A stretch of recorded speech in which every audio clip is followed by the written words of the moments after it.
ಪ್ರೀತಿ ಎಲ್ಲರ ಜೀವನದಲ್ಲೂ ಇರುತ್ತೆ. ಆ ಪ್ರೀತಿ ವಿಷವೂ ಆಗುತ್ತೆ, ಅಮೃತನೂ ಆಗುತ್ತೆ. ಅದು ಹೇಗೆ ಬಳಕೆ ಮಾಡ್ಕೊಳ್ತೀವಿ, ಯಾವ ರೀತಿಯಾಗಿ ಅಮೃತವನ್ನು ತಗೊಳ್ತೀವಿ ಅನ್ನೋದ್ರ ಮೇಲೆ ಡಿಪೆಂಡು. ಪ್ರೀತಿ ಅಮೃತ ಆಗಬೇಕಂದ್ರೆ ಏನು ಮಾಡಬೇಕು, ವಿಷ ಆಗಬೇಕು ಅಂದರೆ ಏನು ಮಾಡಬೇಕು ಅನ್ನೋದಕ್ಕೆ ಪ್ರತ್ಯಕ್ಷ ಸಾಕ್ಷ್ಯಗಳು ನಮ್ಮ ಸಮಾಜದಲ್ಲಿ ಸಿಗ್ತವೆ. ಈಗ ಅಂಥದ್ದೇ ಒಂದು ಪ್ರಕರಣ ಹಾವೇರಿಯಲ್ಲಿ ಆಗಿರೋದು. ಯಾವ ರೀತಿಯಾಗಿ ಎಚ್ಚರಿಕೆಯನ್ನು ತೆಗೆದುಕೊಳ್ಬೇಕು ಆ ರೀತಿಯಾಗಿ ತೆಗೆದುಕೊಳ್ಳೋದಿಲ್ಲ.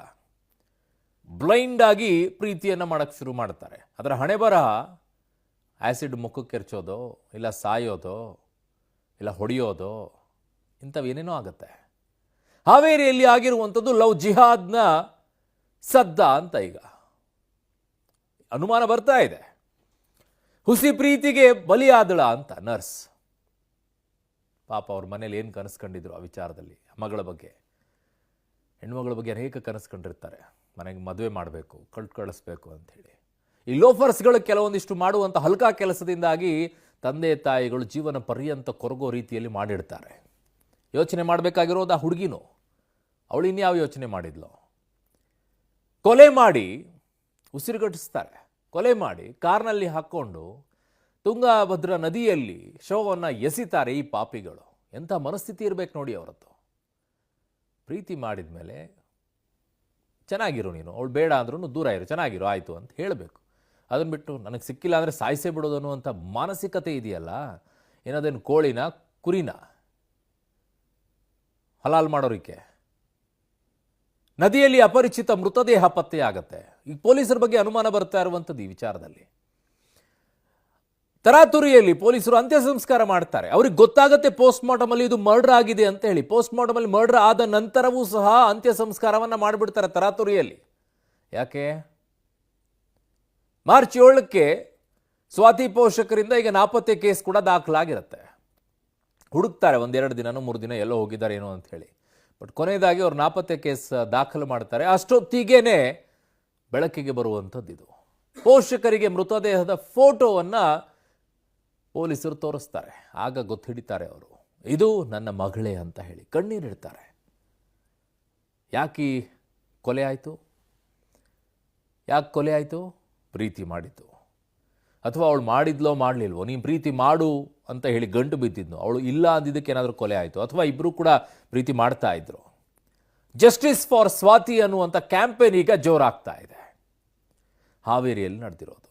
ಕಷ್ಟಪಟ್ಟು ಬೆಳಕೊಂಡು ನರ್ಸ್ ಆಗಿ ಕೆಲಸ ಮಾಡುವಂಥವ್ರನ್ನ ಹಾಳು ಮಾಡುವಂಥ ಈ ಮಾನಸಿಕತೆಯನ್ನು ಮೊದಲು ಕಿತ್ತೊಗಿಬೇಕು. ಅದನ್ನು ಗಂಡು ಮಕ್ಕಳನ್ನು ಹೆತ್ತಿರುವಂಥ ತಂದೆ ತಾಯಿಗಳೇ ಮೊದಲು ಮಾಡಬೇಕಾಗಿರೋದು. ಇನ್ಯಾರೋ ಹೇಳಿದರೆ ಬುದ್ಧಿ ಕೇಳಲ್ಲ. ಆರೋಪಿಗಳಿಗೆ ಕಠಿಣ ಶಿಕ್ಷೆ ಆಗಬೇಕು ಅನ್ನುವಂಥ ಆಗ್ರಹ ಈಗ ಎಲ್ಲೆಡೆಯೂ ಕೂಡ ಕೇಳಿ ಬರ್ತಾ ಇದೆ. ಇಂಥವರನ್ನೇನು ಮಾಡಬೇಕು ಅನ್ನುವಂಥದ್ದನ್ನು ನಿರ್ಧಾರ ಮಾಡಬೇಕು. ಇರಬೇಕಾ ಇಂಥವರೆಲ್ಲ? ಹೆಣ್ಣುಮಕ್ಕಳಿಗೆ ಬುದ್ಧಿ ಹೇಳಿ ಅಂತಿರಲ್ಲ, ಗಂಡು ಮಕ್ಕಳು ಬುದ್ಧಿ ಹೇಳೋರು ಯಾರು? ಈ ವರದಿ ನೋಡಿ. ಹಾವೇರಿಯಲ್ಲಿ ನರ್ಸ್ ಕೊಂದ ದುರುಳರು, ಉಸಿರುಗಟ್ಟಿಸಿ ಯುವತಿಯ ಭೀಕರ ಮರ್ಡರ್. ಪ್ರಮುಖ ಆರೋಪಿ ಬಂಧನ, ಮತ್ತಿಬ್ಬರು ಎಸ್ಕೇಪ್. ಬದುಕಿ ಬಾಳಬೇಕಿದ್ದ ಯುವತಿ ತುಂಗಭದ್ರಾ ನದಿಯಲ್ಲಿ ಶವವಾಗಿ ಪತ್ತೆಯಾಗಿದ್ದಾಳೆ. ಹೌದು, ಕಳೆದ ಮಾರ್ಚ್ 6ರಂದು ಹಾವೇರಿ ಜಿಲ್ಲೆ ರಾಣೆಬೆನ್ನೂರು ತಾಲೂಕು ಪತ್ತೇಪುರ ಬಳಿಯ ಅಪರಿಚಿತ ಯುವತಿಯ ಶವ ಪತ್ತೆಯಾಗಿತ್ತು. ಮೊದಲಿಗೆ ಯುಡಿಆರ್ ದಾಖಲಿಸಿಕೊಂಡು ತನಿಖೆ ಆರಂಭಿಸಿದ ಹಲಗೇರಿ ಪೊಲೀಸರು ಮರಣೋತ್ತರ ಪರೀಕ್ಷೆ ಮಾಡಿ ಅಂತ್ಯ ಸಂಸ್ಕಾರ ಮಾಡಿದ್ರು. ಮಗಳು ಸ್ವಾತಿಗಾಗಿ 3 ದಿನ ಹುಡುಕಾಟ ನಡೆಸಿ ಮಾರ್ಚ್ 7ರಂದು ಪೋಷಕರು ಹಿರೇಕೆರೂರು ಪೊಲೀಸ್ ಠಾಣೆಯಲ್ಲಿ ಮಿಸ್ಸಿಂಗ್ ಕಂಪ್ಲೇಂಟ್ ದಾಖಲಿಸಿದ್ರು. ಆದರೆ ಕಳೆದ ಮಾರ್ಚ್ 6ರಂದು ರಾಣೆಬೆನ್ನೂರು ತಾಲೂಕು ಪತ್ತೇಪುರ ಹೊಳೆಯಲ್ಲಿ ಮೃತದೇಹ ಪತ್ತೆಯಾಗಿತ್ತು. ಬಳಿಕ ಅಪರಿಚಿತ ಶವ ಅಂತ ಹಲಗೇರಿ ಪೊಲೀಸರು ಅಂತ್ಯಕ್ರಿಯೆ ನೆರವೇರಿಸಿದ್ರು. ಬಳಿಕ ಸ್ವಾತಿ ಪೋಷಕರನ್ನ ಕರೆಸಿ ಶವದ ಫೋಟೋ ತೋರಿಸಿದ ಪೊಲೀಸರಿಗೆ ಶಾಕ್ ಆಗಿತ್ತು.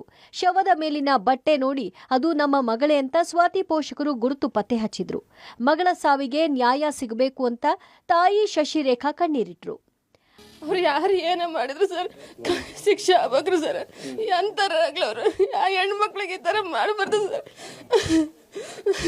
ನರ್ಸಿಂಗ್ ಓದಿದ್ಲು ಸರ್, ಮುಗ್ದಿತ್ತು ಅವಳದು. ಮೊನ್ನೆ ಎಕ್ಸಾಮ್ ಇತ್ತು ರೀ, ಒಂದು ಎಕ್ಸಾಮ್ ಬರ್ದು ಮೊನ್ನೆ ಶನಿವಾರ ಪ್ರಾಕ್ಟಿಕಲ್ ಮುಗಿಸ್ಕೊಂಬಂದಿದ್ರು ಸರ್. ಅದು ಶನಿವಾರ ಮುಗಿಸ್ಕೊಂಬಂದು ಭಾನುವಾರ ಮನೆಗಿದ್ಲು ಸರ್. ಸೋಮವಾರ ಬೆಳಗ್ಗೆ ಹಿಂಗೆ ಹೋಗ್ಬರ್ತಾನಮ್ಮಂತ ಹೋದ್ಮಾಗ ಆ ಥರ ಆಗಿದ್ದು ಸರ್. ಮನೆಗೆ ಬಂದಿಲ್ಲ ಸರ್ ಅವಳು.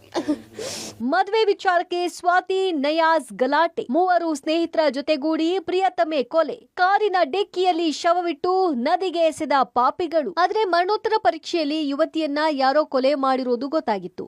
ತನಿಖೆ ಆರಂಭಿಸಿದಾಗ ಪ್ರಕರಣದಲ್ಲಿ ಮೂವರ ಕೈವಾಡ ಇರುವುದು ಪೊಲೀಸರಿಗೆ ತಿಳಿದಿದೆ. ಆರೋಪಿ ನಯಾಜ್ನನ್ನ ಪೊಲೀಸರು ಅರೆಸ್ಟ್ ಮಾಡಿ ವಿಚಾರಣೆಗೊಳಪಡಿಸಿದಾಗ ಸತ್ಯ ಬಯಲಾಗಿದೆ. ನಯಾಜ್ ಮತ್ತು ಸ್ವಾತಿ ಪರಸ್ಪರ ಪ್ರೀತಿಸ್ತಾ ಇದ್ರಂತೆ. ಮದುವೆ ವಿಚಾರಕ್ಕೆ ನಯಾಜ್ ಜೊತೆ ಸ್ವಾತಿ ಜಗಳವಾಡಿದ್ಲಂತೆ. ಇದನ್ನ ನಯಾಜ್ ತನ್ನ ಸ್ನೇಹಿತರಾದ ವಿನಯ್, ದುರ್ಗಾಚಾರಿಗೆ ತಿಳಿಸಿದಾಗ ಕೊಲೆ ಪ್ಲಾನ್ ಮಾಡಿದ್ರು. ಅದರಂತೆ ಸ್ವಾತಿಯನ್ನ ಕರೆ ಮಾಡಿ ಕರೆಸಿ ಕುತ್ತಿಗೆಗೆ ಟವೆಲ್ ಹಾಕಿ ಉರುಳು ಬಿಗಿದು ಉಸಿರುಗಟ್ಟಿಸಿ ಕೊಲೆ ಮಾಡಿದ್ದಾರೆ. ಬಳಿಕ ಕಾರಿನ ಡಿಕ್ಕಿಯಲ್ಲಿ ಶವ ಸಾಗಿಸಿ ತುಂಗಭದ್ರಾ ನದಿಗೆ ಶವ ಬಿಸಾಡಿ ಆರೋಪಿಗಳು ಎಸ್ಕೇಪ್ ಆಗಿದ್ರು. ಇದು ಪೋಸ್ಟ್ ಮಾರ್ಟಮ್ ನಂತರ ಮರ್ಡರ್ ಇದೆ ಈ ತರ ರಿಪೋರ್ಟ್ ಬಂದಿತ್ತು. ಆ ನಂತರ ಇಮಿಡಿಯೇಟ್ಲಿ 3 ಟೀಮ್ ಮಾಡಿ ಇದು 3 ಆರೋಪಿಗೆ ಪತ್ತೆ ಆಗಿತ್ತು. ಈ 3 ಜನ 3ನೇ ತಾರೀಕಿಗೆ ಈ ಸ್ವಾತಿಗೆ ಇದು ರಾಣೆಬೆನ್ನೂರು ಕಡೆ ತಗೊಳ್ಳಿ ಮರ್ಡರ್ ಮಾಡಿ ತುಂಗಭದ್ರಾ ನದಿಯಲ್ಲಿ ಬಾಡಿ ಡಿಸ್ಪೋಸ್ ಮಾಡಿದರು. ಈಗ ಒಬ್ಬ ಆರೋಪಿ ನಯಾಜ್ ಅರೆಸ್ಟ್ ಆಗಿದ್ರು.